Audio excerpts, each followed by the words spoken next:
Galera, então agora a gente volta para o nosso segundo bloco como combinado, ok? Então, no final do primeiro bloco a gente estava falando sobre tipos de discurso.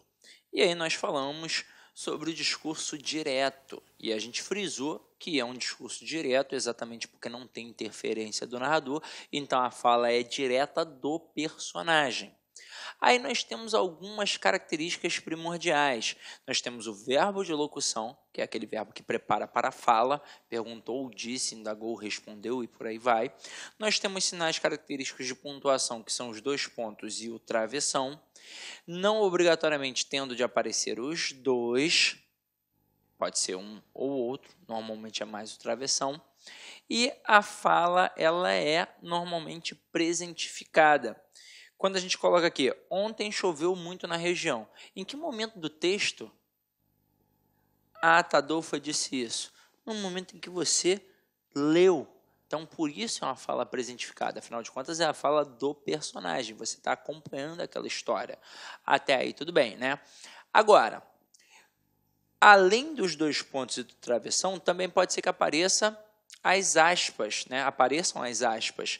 Então, o sinal das aspas, ele marca isso também, o discurso direto, para mostrar que não é o narrador que está falando aquilo, e sim o personagem. Agora, a gente falou muito sobre o verbo de locução, e pode ser que surja uma pegadinha na prova, atrelada a quê?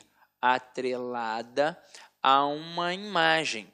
Então, você tem, de repente, uma charge, e aí no meio da charge, o camarada coloca uma imagem com um personagem ali. E aí aquele personagem fala. Aí ele bota o travessão, por exemplo, vamos supor que aqui, ao invés de ter Atadolfa disse dois pontos, ontem choveu muito na região, vamos supor que isso daqui fosse uma charge, com a imagem da Atadolfa. E aí é óbvio, você precisa saber que é a Atadolfa. E aí, de repente, vem uma fala, ontem choveu muito na região sul. Aí você, opa, discurso direto? Aí você vai pensar, não está aparecendo verbo de locução, mas o conteúdo da charge te permite saber que aquela personagem, sei lá, tem uma faixazinha na cabeça dela, a Atadolfa, foi a personagem que disse ontem choveu muito na região sul. Então é óbvio que é um discurso o quê? Direto. Ah, mas não apareceu o verbo de locução. Caramba, não precisa. O contexto te permite saber que quem está falando isso é a personagem que está ali no desenho. Tranquilo? Ok? Então, busquei trabalhar todas as possibilidades. Agora a gente vai cair para dentro do discurso indireto. Agora, no discurso indireto, funciona como se fosse uma fofoquinha, meu companheiro, minha companheira. Então, o narrador ele já sabe o que foi dito e ele vai tentar nos transmitir. Então, aqui vai ter interferência do narrador. Então, o narrador reconta a fala da personagem com suas próprias palavras. É a fofoquinha. Então, agora não é mais o personagem que está falando. Quem está falando aqui agora é o narrador. Então, vamos botar aqui no discurso indireto. Quem fala é o narrador. Exemplo aqui, ó. A Atadolfa disse que no dia anterior chovera muito na região sul. E a gente vai perceber o que ainda tem. É óbvio que aqui a gente já sabe que quem está falando é o narrador, mas a gente ainda vai manter o verbo de elocução. Então, ainda vai ter o verbo de elocução, que é aquele verbo que prepara para a fala. Perguntou, disse, indagou, respondeu e por aí vai. Só que a gente vai perder os sinais característicos de pontuação, os dois pontos, o travessão, a possível aspas. A gente perde tudo isso, não tem sinal característico de pontuação. E aí a gente perde para que apareça um que a gente chama gramaticalmente de conjunção integrante. Que você aprendeu comigo provavelmente nas aulas de gramática. É aquele que a gente consegue pegar ele e toda a oração ao qual ele faz parte e substituir pela palavra isso. É ou não é possível dizer Atadolfa disse isso. Então a gente mata que é um que conjunção integrante. Pronto. Pode ser que a banca trabalhe em cima disso? Óbvio. Pode ser que a banca brinque com tipos de discurso e com classes gramaticais na mesma pegada, no mesmo texto. Então você tem que saber tudo, tranquilo? Então vamos lá. Só para frisar. Continuo tendo o verbo de locução, só que agora a fala é do narrador. perco os sinais característicos de pontuação para aparecer uma conjunção integrante. E a fala, ela muda. Ela não é mais uma fala presentificada, ela passa a ser uma fala pretérita, uma fala passada. Ó. A Tadolfa disse que no dia anterior chovera muito na região sul. Ela já disse isso, pronto, acabou. Está entendendo? Então não é na hora, ali ó, que você está lendo. Agora, deixa eu trabalhar isso aqui com vocês, ó, para vocês entenderem legal, e aí a gente vai abordar de forma mais profunda. Alterações gramaticais na mudança de discurso, noções de tempo e pessoa. Exemplo, Pedro afirmou, amanhã irei para minha casa. E Pedro afirmou que no dia seguinte iria para sua casa. Mesma pegada, mesma diferença. Então, a gente trabalha um valor mais presentificado na fala do discurso direto, afinal de contas quem está falando aquilo dali é o personagem, e na fala do discurso indireto, como é o narrador que está transmitindo a fala do personagem que já foi dita, a gente trabalha normalmente numa fala pretérita. Mas a gente tem algumas possibilidades a serem estudadas, então acompanha aqui comigo. Ó. Tabela de correspondência de tempos verbais nos discursos. Então, no discurso direto, em contraponto ao discurso indireto. Então, aqui, a gente normalmente tem a fala presentificada, tem o presente. Então, a gente tem, eu amo o Rio de Janeiro. Mas, no discurso indireto, eu tenho um pretérito imperfeito. Maria disse que amava o Rio de Janeiro. Mas pode ser também que a gente trabalhe no discurso direto com um pretérito perfeito, que é um passado completamente realizado. E aí, olha a diferença. Presente é algo pontual, está acontecendo. Maria, né, disse, eu amo o Rio. Agora, pretérito imperfeito, ali no caso do indicativo, ele trabalha uma ação no passado que indica um processo de continuidade. Então, Maria disse que amava o Rio. A intenção é mostrar que a Maria não amou o Rio uma vez. A Maria continuou amando. Não é verdade? Agora aqui, eu tenho o pretérito perfeito no discurso direto. É um passado completamente realizado. Então, eu fui à praia. Fui à praia, pronto, acabou. Agora, e no discurso indireto? A gente costuma ter o pretérito mais que perfeito, que é um passado do passado. Indica um tempo passado, anterior a outro tempo também passado. Então, aqui, ó, Maria disse que fora à praia. Até mesmo porque isso daqui é um tempo verbal no passado, anterior a outro tempo também no passado, que provavelmente vai ser exposto ali no processo narrativo. Agora, e quando a gente fala de futuro? No discurso direto, a gente utiliza o futuro do presente. Eu irei à praia. Para quê? Para denotar a certeza. É isso, eu irei, é certo. Agora, no discurso indireto, é trabalhado o futuro do pretérito. Maria disse que iria à praia. E aí olha a concepção da incerteza. Por isso o futuro do pretérito. Agora, e quando a gente trabalha a questão do subjuntivo? No discurso direto, obviamente, a gente trabalha o presente do subjuntivo. Talvez eu durma. E no discurso indireto, a gente trabalha o pretérito imperfeito do subjuntivo. Maria disse que talvez dormisse. Aí é óbvio que aqui a gente está brincando basicamente com o tempo apenas, porque se é um subjuntivo, a concepção da possibilidade é denotada já no próprio modo.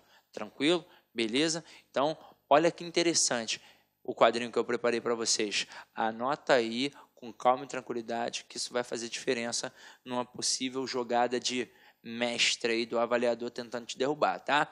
Agora, já que a gente já falou do discurso direto e do indireto, vamos falar do indireto livre. E aqui, ó, nós temos diversas peculiaridades para poder estudar, tá? Não é tão simples assim não, ó. Eu vou mostrar para vocês a tradição literária, mas eu vou aprofundar para você entender melhor. Então vamos lá. Segundo a tradição literária, o discurso indireto livre ele é a mistura entre a fala de narrador e personagem, geralmente associada a fluxos de consciência. Só que é o seguinte, quando Quando a gente estuda isso a fundo, a gente percebe que esse discurso indireto livre até pode receber um outro tipo de nomenclatura, mas é uma mera concepção de nomenclatura. A gente pode chamar de monólogo narrado, porque, na verdade, não é uma tentativa de transmitir a fala do personagem. Quando a tradição literária diz que é uma mescla, uma mistura de falas entre personagem e narrador, é como se a gente não soubesse quem está falando, na verdade é porque não está querendo mostrar a fala. A intenção, a forma como a literatura encontrou de mostrar o pensamento do personagem foi o discurso indireto livre. Pode ver que está associado a fluxo de consciência, a fluxo de pensamento. Para produzir é extremamente difícil, mas para identificar é fácil. Quer ver? Ó? Exemplo. Maria caminhava na rua distraidamente quando tropeçou em uma pedra. Ai, meu pé, que falta de atenção. Maria seguiu irritada consigo mesma, prometendo-se olhar o chão com mais cuidado. Então, aqui, claramente, teve uma mistura. Então, é o discurso indireto livre.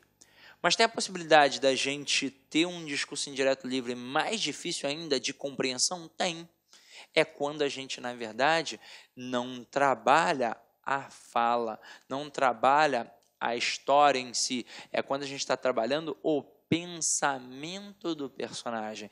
E isso faz com que a história fique extremamente fluida. Vamos lá.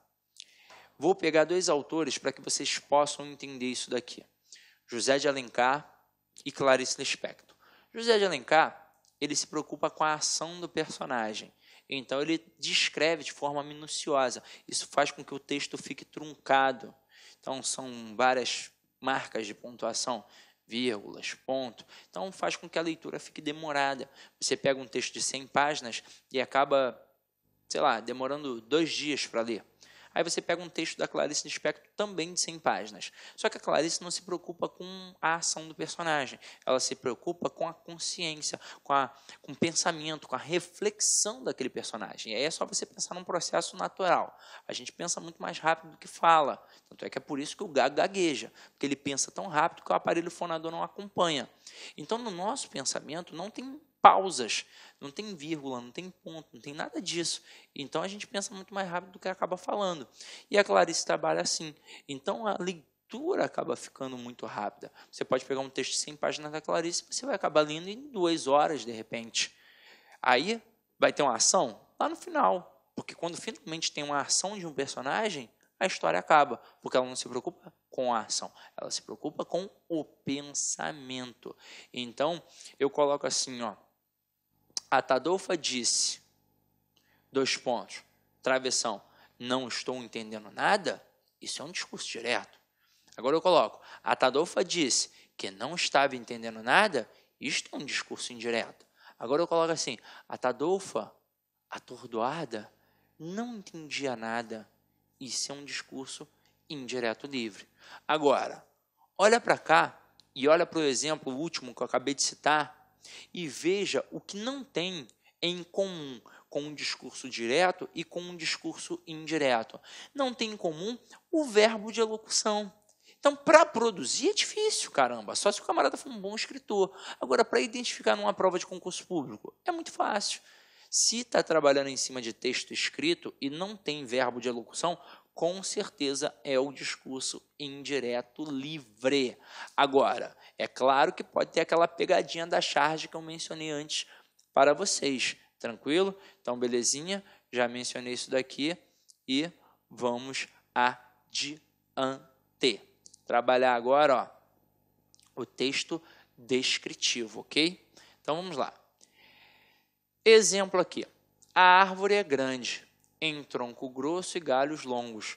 É cheia de cores, pois tem o marrom, o verde, o vermelho das flores e até um ninho de passarinhos. O rio espesso, com suas águas barrentas, desliza lento entre pedras polidas pelos ventos e gastas pelo tempo.